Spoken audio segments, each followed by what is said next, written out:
पट्टे के क्षेत्रफल को भी पृथक से अलग से लिखा जाएगा।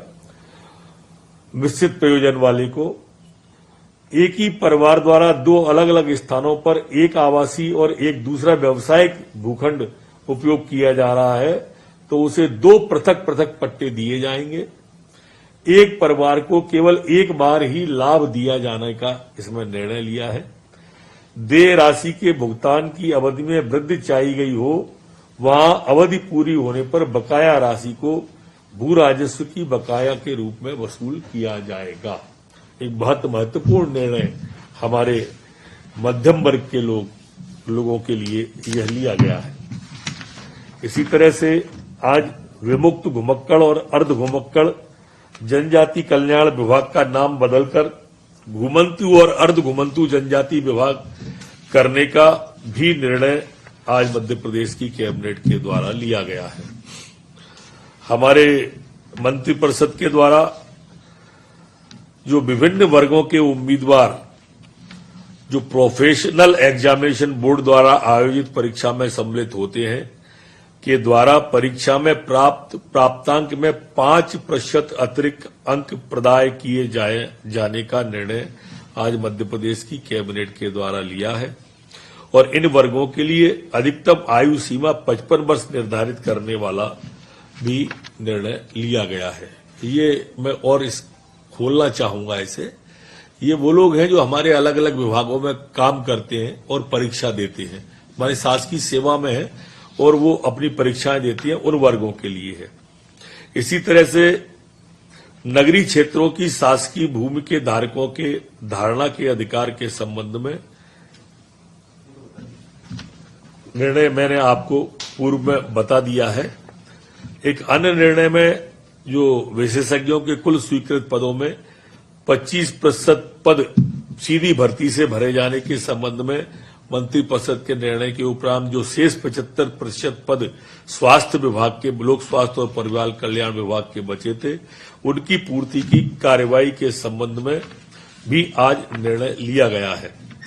हमारे भोपाल गैस त्रासदी और राहत और पुनर्वास विभाग के अंदर जो आयुष्मान निरामय योजना थी जिसमें 5 लाख तक का इलाज होता था उसमें भोपाल गैस पीड़ित के बच्चों को भी सम्मिलित किए जाने का आज मध्य प्रदेश की कैबिनेट के द्वारा तय किया गया है। ये जो मध्य प्रदेश की सवा सिलेंडर प्राइवेट लिमिटेड उज्जैन औद्योगिक क्षेत्र मक्सी रोड पर जो था भूखंड उसे 9.86 करोड़ की स्थायी पूंजी निवेश के द्वारा लघु सूक्ष्म और मध्यम उद्यम विभाग के द्वारा 7 क्यूबिक मीटर का डी टाइप गैस सिलेंडर निर्माण के विस्तार के लिए भूखंड देने का आज मध्य प्रदेश की कैबिनेट ने तय किया है। प्रदेश के स्वशासी इंजीनियरिंग महाविद्यालय एवं स्वशासी शासकीय पॉलिटेक्निक महाविद्यालयों में स्वीकृत रिक्त पदों पर 11 माह के लिए अतिथि व्याख्याताओं की भर्ती और मासिक मानदेय 30,000 रुपए भुगतान किए जाने का आज मध्य प्रदेश की कैबिनेट के द्वारा तय किया है। आज मध्य प्रदेश सामान्य वर्ग कल्याण आयोग के विषय को वह भी निर्णय लिया गया है। इसमें सामान्य वर्ग के व्यक्तियों के कल्याण के हितग्राहियों को चिन्हांकन करना, सामान्य वर्ग के समग्र कल्याण संबंधी बिंदुओं पर विचार करना, प्रदेश में सामान्य वर्ग के लोगों के कल्याण की दिशा में राज्य शासन की कई योजनाएं बनाने, पुराने कार्यक्रमों को आवश्यक परिवर्तन करने, अनुषांगिक विषयों का सुझाव देना और प्रदेश के सामान्य वर्ग के व्यक्तियों को लाभान्वित करने के लिए सुझाव देने का आज मध्य प्रदेश की कैबिनेट के द्वारा तय किया है।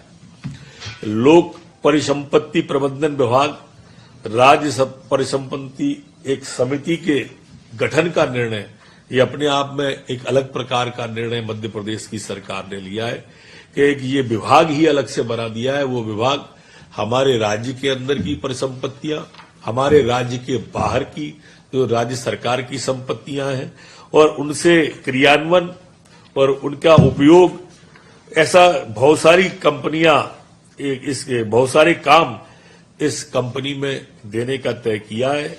इसकी शेयर पूंजी 1,000 करोड़ रुपए और प्रदत्त पूंजी 10 करोड़ रुपए रखी जाएगी। आज परिवहन विभाग सुसावरा की जिला मंदसौर स्थित सुसावरा बुकिंग ऑफिस पर संपत्ति की नीलामी दुकानों के संबंध में जो बोली आई थी अक्षली रुपए 2 करोड़ 14 लाख को मंजूरी दी गई है। नरसिंहपुर बस डिपो की परिसंपत्ति को 19 करोड़ 99 लाख 99,999 रुपए में देने का आज कैबिनेट के द्वारा तय किया है।